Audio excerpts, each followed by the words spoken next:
Mesdames et messieurs, merci, bienvenue pour cette troisième remise des prix de la Fondation Chirac pour la prévention des conflits. Merci à toutes les personnalités donc, de nous avoir rejoints dans ce splendide théâtre Claude Lévi-Strauss de ce magnifique musée du Quai Branly. Vous le savez, ce prix donc, est remis pour la troisième année dans cet amphithéâtre. Il récompense, l'année dernière, c'était de grands médiateurs, Mario Giraud, Lakhdar Brahimi.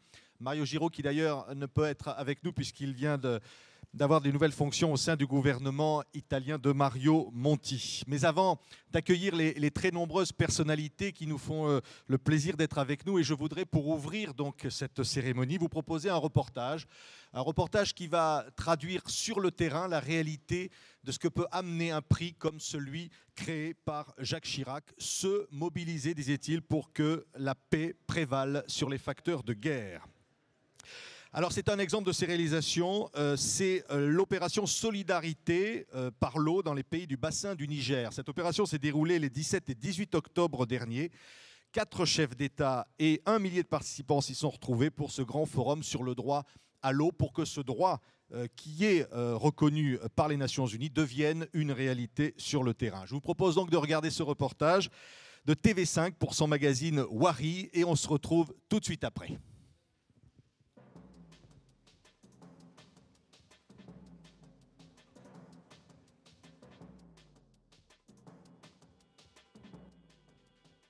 De nombreuses personnalités africaines et françaises se sont retrouvées récemment à Bamako, au Mali, autour de la problématique de l'accès à l'eau dans les pays du bassin du fleuve Niger. 60% des 250 millions d'habitants de cette région n'ont pas accès à l'eau potable. Plusieurs pays de l'Afrique centrale importent aujourd'hui leurs besoins alimentaires. Et pourtant, la région dispose de conditions naturelles très favorables à la production agricole. La CEEAC, la Communauté économique des États de l'Afrique centrale, a entamé la mise en œuvre de son programme régional de sécurité alimentaire pour éviter des crises de déficit alimentaire, voire de famine.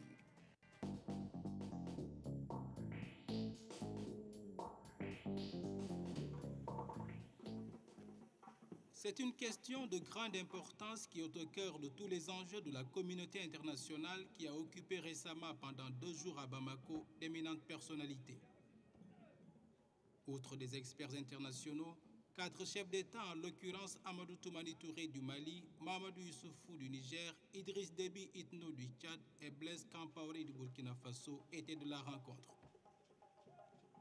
Tous étaient réunis pour parler de la solidarité pour l'eau, notamment autour des pays du bassin du fleuve Niger. L'eau est une ressource vitale pour les sociétés humaines, pour entretenir la vie, pour entretenir la santé, pour développer l'économie, produire de l'électricité. Et que cette denrée aujourd'hui est très rare, surtout pour nous du Sahel. Et nous sommes venus pour, bien sûr, réaffirmer notre prise de conscience, mais aussi nous engager à mieux maîtriser l'eau à travers des politiques concertées, à travers aussi le respect des engagements internationaux que nous avons pris, et aussi en mobilisant les populations autour de l'eau. La rencontre de Bamako est l'œuvre du gouvernement malien et de la Fondation Chirac, du nom de l'ancien président français. Selon cette fondation, les problèmes d'accès à l'eau que beaucoup de régions du monde connaissent se posent avec acuité en Afrique subsaharienne. Dans cette région, environ 300 millions de personnes n'ont pas accès à l'eau potable. Dans les pays membres de l'autorité du bassin du Niger, seuls 40% des 250 millions d'habitants de cette région ont accès à l'eau potable. Le forum de Bamako offre une opportunité, comme cela a été dit, aux pays du bassin du fleuve Niger et à leurs partenaires de se concerter et d'examiner de manière exhaustive les questions cruciales qui se posent en matière de ressources en eau et de proposer des idées novatrices pour les actions du futur. Ainsi, nous serons à même de promouvoir une gestion de l'eau écologiquement durable, économiquement efficace et socialement équitable. Le forum permettra d'aborder les thèmes essentiels de l'accès à l'eau et de proposer un espace de débat, de dialogue et de partage de connaissances pour une participation plus active de nos pays. Il faut mobiliser plus d'argent pour l'accès à l'eau. À la fois réduire la dette des pays les plus pauvres, mais surtout augmenter les financements innovants, comme Jacques Chirac en a donné l'exemple pendant son mandat, à travers par exemple la taxe pour les billets d'avion, mais il y a d'autres solutions.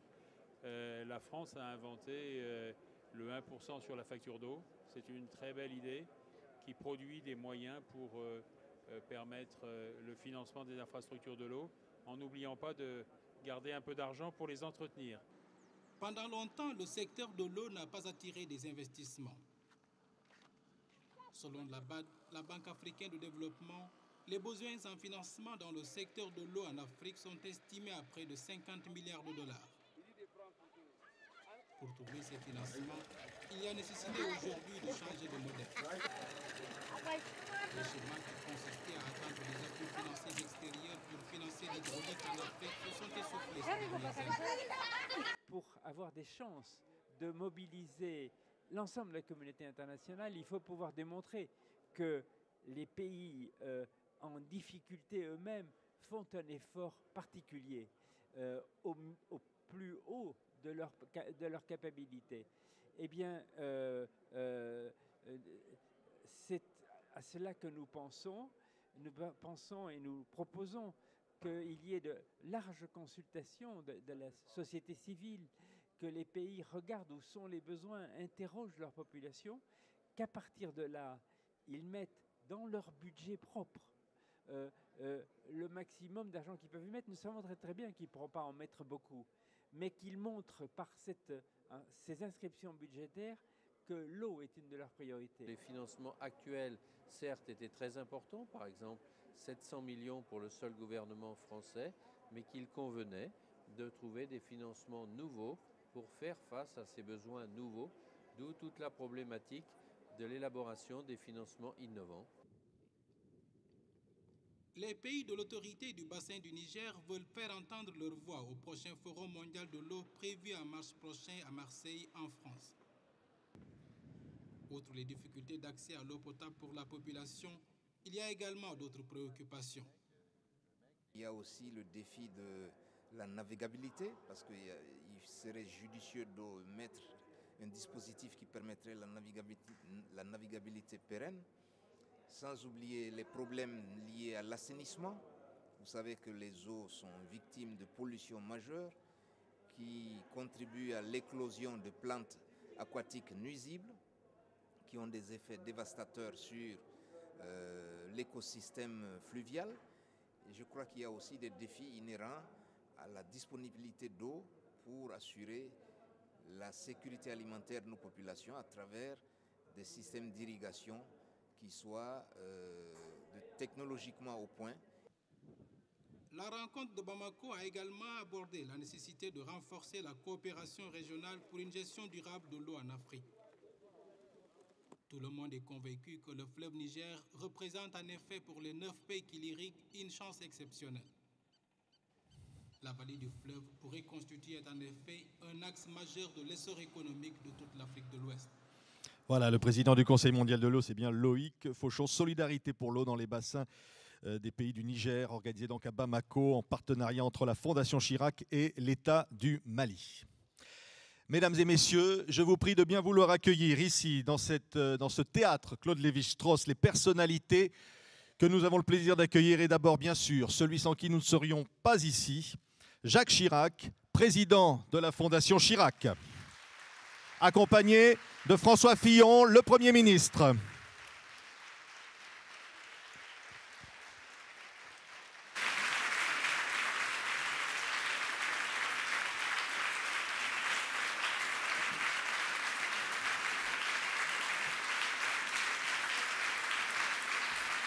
À ses côtés, M. Frédéric Mitterrand, le ministre de la Culture, M. de Rincourt, ministre de la Coopération, Mme Bernadette Chirac, bien sûr, Michel Alliot-Marie viendra nous rejoindre, Vaira Viké-Friberga, ancienne présidente de Lettonie, Mme Simone Veil de l'Académie française, M. Ousmane Sow, le sculpteur qui a créé la statuette du prix,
Voilà, on remercie donc nos amis photographes.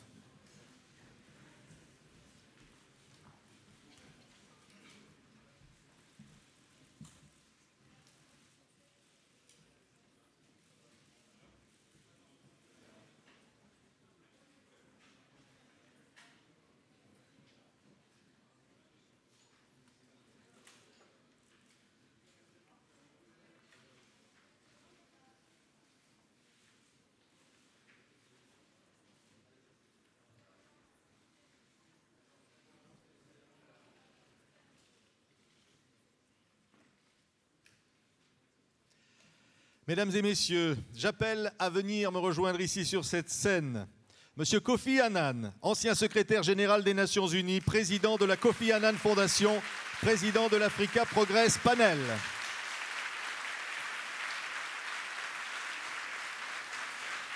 Monsieur Michel Kantsu, ancien directeur général du Fonds monétaire international, gouverneur honoraire de la Banque de France et membre fondateur de la Fondation Chirac. Monsieur Jean-Pierre Lafont, ambassadeur de France, vice-président de la Fondation Chirac.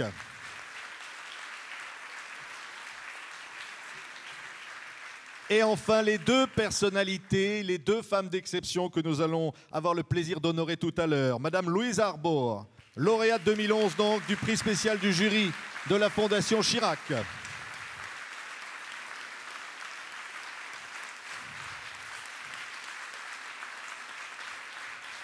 Et Madame Marguerite Barankitse, lauréate 2011 du prix pour la prévention des conflits.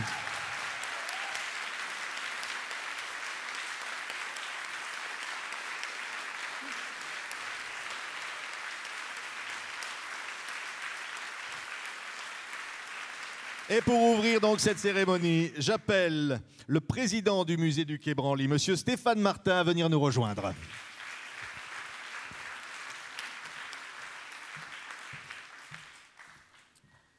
Monsieur le Président, Monsieur le Premier ministre, Mesdames et Messieurs les membres du jury, Mesdames et Messieurs, Monsieur le Président, vous nous avez fait l'honneur de lancer votre fondation le 9 juin 2008 au musée du Quai Branly. Vous avez souhaité orienter cette fondation vers 5 axes essentiels au service des pays les plus pauvres: la prévention des conflits, l'accès à l'eau et à l'assainissement, l'accès à des médicaments et à une santé de qualité, la lutte contre la déforestation et la désertification et la prévention de la diversité culturelle. La préservation de la diversité culturelle. Je suis particulièrement heureux et fier, Monsieur le Président, que vous ayez choisi pour la seconde fois le musée du Quai Branly pour la remise du prix de la Fondation Chirac pour la prévention des conflits. Ce prix qui récompense des hommes et aujourd'hui des femmes qui ont dédié leur vie à la réconciliation en plaçant le dialogue au cœur de la prévention des conflits prend tout son sens, je crois, dans un lieu qui est à l'image des valeurs que vous défendez, porteur d'un message humaniste, du respect de la diversité et du dialogue des cultures. Le jour d'inauguration, Monsieur le Président, le jour d'inauguration de ce musée, vous disiez, l'enjeu de ce musée, dresser face à l'entreprise terne et menaçante de l'uniformité, la diversité infinie des peuples et des arts. Ce musée, vous avez voulu, Monsieur le Président, vous l'avez voulu, et vous, Monsieur le Premier ministre, depuis l'époque où vous étiez ministre chargé de la Recherche, vous en avez été un soutien déterminant. Ce musée a fêté le 23 juin dernier son 5e anniversaire. 5 ans, c'est peu dans l'histoire d'un musée, mais ces premières années ont été déterminantes pour forger notre identité, pour prendre place au cœur d'une capitale où l'offre culturelle est bien sûr abondante. Depuis son ouverture en 2006, le Quai Branly a accueilli plus de 7 millions de visiteurs, avec une moyenne annuelle qui dépasse 1 300 000 visiteurs. Et surtout, plus d'un tiers de nos visiteurs sont devenus en quelque sorte des usagers, n'en sont plus à leur première visite. Parmi ces usagers fidèles, permettez-moi de vous saluer tout particulièrement, Monsieur le Secrétaire général, vous qui étiez aux côtés du président Chirac à l'ouverture du musée et qui ne manquez jamais de lui consacrer le temps d'une visite lorsque vous êtes à Paris. Le Quai Branly, conformément à votre volonté, Monsieur le Président, exprime la conviction profonde que l'humanité ne peut progresser que dans le respect et le dialogue, qu'elle ne peut s'épanouir que dans la rencontre pacifique et enrichissante avec l'autre, avec ses expériences, ses traditions et ses valeurs. Le musée du Quai Branly est un lieu de passage entre les cultures, entre les civilisations, entre les hommes, et il vient rompre une certaine vision tronquée et injuste de l'histoire de l'humanité en rendant toute sa place aux arts premiers. Toute notre équipe est fière que le prix 2011 de la Fondation Chirac pour la prévention des conflits soit remis ce matin dans le théâtre Claude Lévi-Strauss du musée du Quai Branly. Je vous remercie. Merci Stéphane Martin.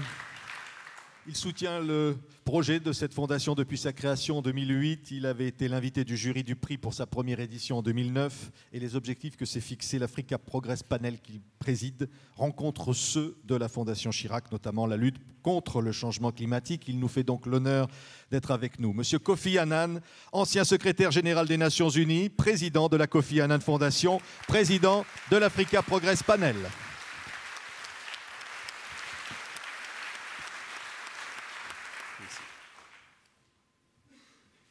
Monsieur le Président, cher Jacques Chirac, Monsieur le Premier ministre, Mesdames et Messieurs les ministres, Mesdames et Messieurs les ambassadeurs, Mesdames et Messieurs, cher Michel Kamsu et chers amis,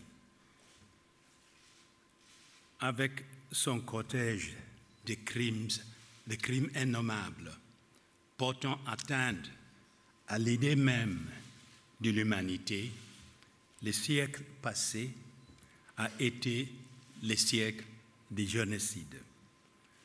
Qu'avons-nous appris collectivement de ces expériences tragiques?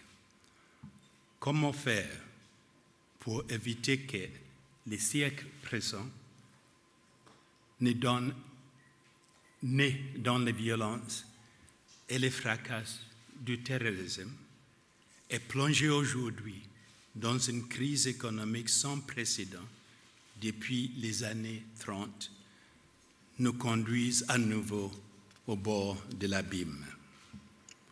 Pour nous préserver des tragiques bégaiements de l'histoire, il nous faut garder en mémoire le pire dont l'être humain est capable et sans trêve honorer le meilleur qui porte en lui. C'est là l'objectif que s'est assigné votre fondation, cher Jacques Chirac. Avec les prix pour la prévention des conflits que nous allons remettre aujourd'hui à des femmes exceptionnelles, Louise Arbour et Marguerite Barankitsi. Les aspirations ethniques durant la guerre des Balkans, qui ont fait des dizaines de milliers de morts, les génocides du Rwanda et ces centaines de milliers de victimes ont été des chocs majeurs pour la communauté internationale. Monsieur le Président, dès votre prise de pouvoir en fonction, en mai 1995, vous avez été confronté à la tragédie qui dévastait la Bosnie depuis plusieurs années. Vous avez mobilisé la communauté internationale pour trouver une issue au conflit le plus meurtrier que l'Europe ait connu depuis la Deuxième Guerre mondiale. Vous avez adopté une attitude de fermeté, grande fermeté, répliquée sur le plan militaire et obtenu l'accord des Nations Unies pour une nouvelle politique. Vous avez ainsi ouvert la voie aux accords de Dayton et de Paris qui, en décembre de cette même année, mettront fin aux exactions et permettront d'envisager une nouvelle avenir pour la région. C'est également sous votre impulsion que le Conseil européen en 2000 a posé les conditions de rapprochement des Balkans avec l'Union européenne, le meilleur garant de la paix de la région. 4 ans plus tard, alors que Milosevic s'était engagé à nouveau dans des comportements inacceptables, au Kosovo, la pression internationale les faisait céder.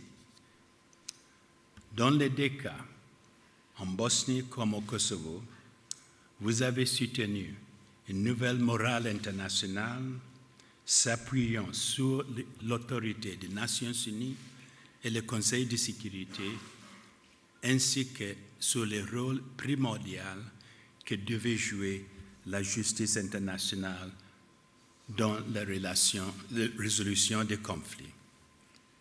Car vous pensiez que les criminels de guerre devraient répondre de leurs actes et qu'il ne peut y avoir la paix durable sans justice. Si la justice internationale peut permettre le retour à la paix et prévenir les violences de masse, les efforts pour préserver les ressources naturelles et assurer le partage équitable entre tous, encourager le respect de la diversité et le dialogue entre les peuples constituent les garanties les plus certaines d'un monde en paix. C'est pourquoi, Monsieur le Président, vous avez activement promu en 2000 les objectifs du millénaire pour le développement et appelé à soutenir l'effort des pays industrialisés pour l'aide au développement. Avec la taxe sur les billets d'avion, vous avez prouvé qu'il est possible de mettre en place des financements innovants pour le développement. Car, nous ne le savons, la lutte contre la pauvreté, l'accès à l'éducation et à la santé sont les meilleurs moyens de prévenir les conflits. Je vous remercie.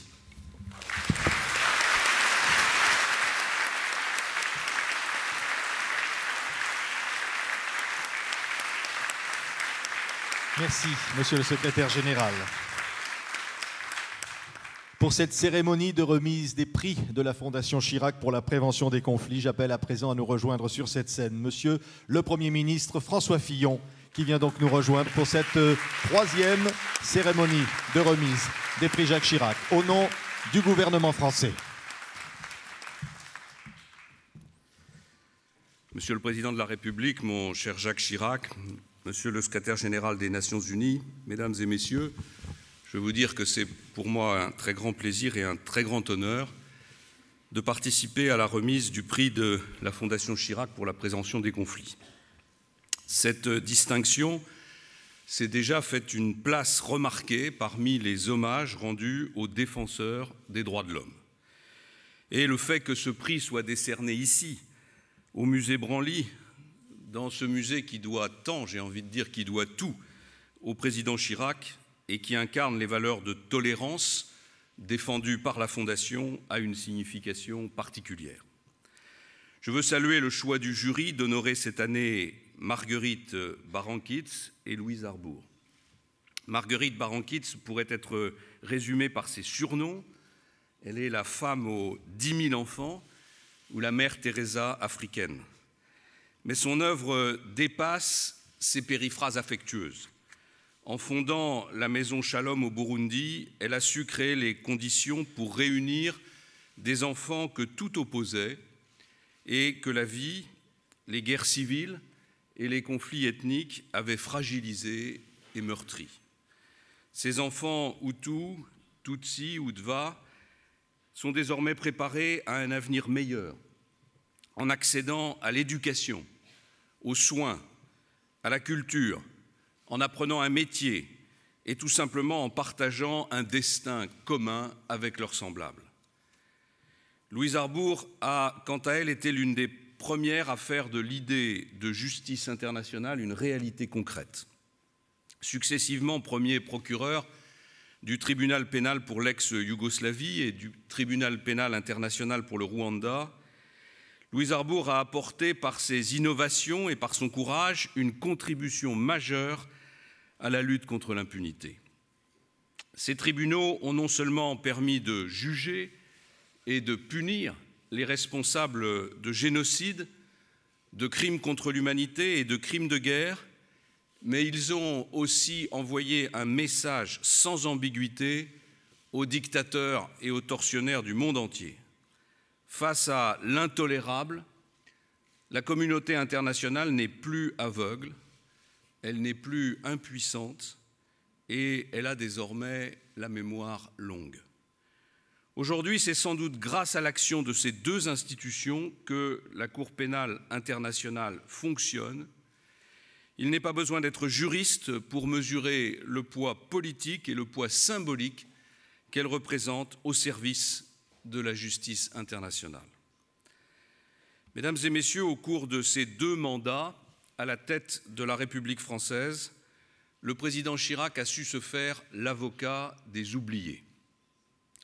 Il a non seulement posé un diagnostic juste sur les principaux déséquilibres de son temps, le risque d'uniformisation linguistique et culturelle, la contestation du multilatéralisme, l'insuffisance des moyens consacrés au développement. Mais il a surtout défendu et promu des politiques pour y répondre. Je me souviens à cet égard que le président Clinton lui rendit un bel hommage à la tribune des Nations Unies un jour de septembre 2006. Malgré d'immenses obstacles, la taxe sur les billets d'avion destinée à accroître les ressources financières permettant de lutter contre le sida, la tuberculose et le paludisme était adoptée ce jour-là. Et M. Clinton eut cette formule « C'était impossible, mais Jacques l'a fait ». Aujourd'hui, l'œuvre du président Chirac se pérennise à travers sa fondation, dont je veux dire que les priorités rejoignent souvent et parfois inspirent celles de notre action publique. Je pense évidemment à la prévention des conflits, à la lutte contre la déforestation, à l'accès à l'eau et à l'assainissement, à la diversité culturelle ou bien encore à l'accès aux médicaments et à une santé de qualité. Le gouvernement français apporte sa contribution à vos combats, en particulier dans 2 directions. D'une part, la gouvernance démocratique, à travers notamment des projets de formation de journalistes au Liban, ou bien encore d'étudiants dans les pays du bassin du Congo. D'autre part, à la lutte contre les médicaments falsifiés, cette lutte qui a connu une accélération sans précédent après l'appel de Cotonou en 2009, appel lancé à l'initiative de la Fondation, qui vise à organiser la mobilisation internationale pour lutter contre ce fléau. En France, le gouvernement a fait de la lutte contre les contrefaçons de médicaments une priorité et a adopté un plan d'action pour les combattre. Je voudrais aussi souligner le prix que nous attachons à l'engagement de la Fondation Chirac en faveur de l'accès à l'eau pour tous. Le forum qu'elle a organisé à Bamako le mois dernier, ce forum dédié à la solidarité pour l'eau dans les régions du bassin du Niger, a apporté une contribution de premier ordre à la préparation du 6e Forum mondial de l'eau qui se tiendra à Marseille en mars prochain en vue de favoriser l'accès à tous à l'eau potable. Mesdames et messieurs, le nom même de la Fondation Chirac pour la prévention des conflits répond à une nécessité brûlante. Plus de 40% des pays ayant connu un conflit replongent dans la violence au cours de la décennie suivante. Le coût annuel des guerres dépasserait les 100 milliards de dollars, sans compter leur terrible prix humain, social, politique. Les responsables publics ont le devoir de prendre en considération ce qu'on pourrait appeler le coût de l'inaction. Et ils ont le devoir de renforcer les moyens mis au service de la prévention structurelle des crises. Cette année, l'Organisation des Nations Unies a fait sa part du chemin en parvenant, sous l'impulsion de quelques États, dont la France, à donner une traduction concrète au concept de responsabilité de protéger. L'intervention de la communauté internationale en Libye a ainsi permis d'éviter les rivières de sang promises aux populations civiles par le clan Kadhafi. La France elle-même a mis au rang de ses priorités la prévention des crises et des conflits dans le livre blanc sur sa politique étrangère et européenne adopté en 2008. Nous y avons défini 3 objectifs pour y parvenir. D'abord, la création d'un environnement favorable à la dissuasion des crises et le règlement pacifique des différends grâce à des institutions de sécurité adaptées. C'est tout l'enjeu de notre diplomatie conduite dans un cadre multilatéral qui seul donne aux décisions de la communauté internationale leur légitimité et donc l'autorité nécessaire. C'est ainsi dans le cadre de l'AIEA, de l'Union européenne ou de l'ONU que la France agit avec ses partenaires afin d'accroître la pression internationale sur l'Iran et de mettre terme à la menace que son programme nucléaire représente pour le monde entier. Le deuxième objectif est l'action en amont des crises à travers notamment l'aide publique au développement. Il nous sera toujours reproché de ne pas en faire assez. Mais je veux rappeler que la France est l'un des tout premiers contributeurs dans le monde avec une aide publique au développement de près de 10 milliards d'euros en 2010. La forte impulsion du président de la République a permis en outre d'aboutir à un consensus des membres du G20 sur l'urgence de créer de nouvelles sources de financement pour le développement. Ainsi, l'idée d'une taxe sur les transactions financières fait petit à petit son chemin, cette taxe qui, d'une certaine manière, ou serait la fille de celle que vous aviez défendue avec la taxe sur les billets d'avion. J'ai bon espoir que l'Union européenne adopte le principe de cette taxe dans le courant de l'année 2012. La rapidité des interventions, avant que les crises ne se cristallisent, doit enfin contribuer à la diplomatie préventive. Et je veux ici citer 2 exemples. Notre mobilisation et celle de la communauté internationale ont évité une véritable guerre civile en Côte d'Ivoire. C'est aussi tout le sens de nos initiatives sur le processus de paix au Proche-Orient et notamment celle qu'a portée la France et le président de la République à l'ONU en septembre dernier, qui rejoint le combat incessant du président Chirac sur ce même sujet. Nous devons éviter une confrontation stérile entre 2 aspirations parfaitement légitimes qui n'auront d'autre choix que de cohabiter, le droit de l'État palestinien à exister et le droit d'Israël à vivre en paix et en sécurité. Mesdames et messieurs, toute l'histoire de l'humanité est traversée par la tension incessante entre le bien et le mal, entre la violence et la paix. Les cyniques et les défaitistes diront qu'il n'y a rien à y changer. Je pense au contraire que la morale, comme le réalisme, conduisent à penser que le progrès est une conquête inséparable de l'homme, une conquête permanente. Chaque bataille pour la justice mérite d'être menée parce que la volonté peut être plus forte que la fatalité. Certes, le mal triomphe devant l'irrésolution des hommes de bien, mais il échoue devant leur sursaut. C'est là le cœur du message de la Fondation Chirac, qui cette année encore, en honorant 2 femmes d'exception, nous donne à tous une immense raison d'espérer et surtout d'agir.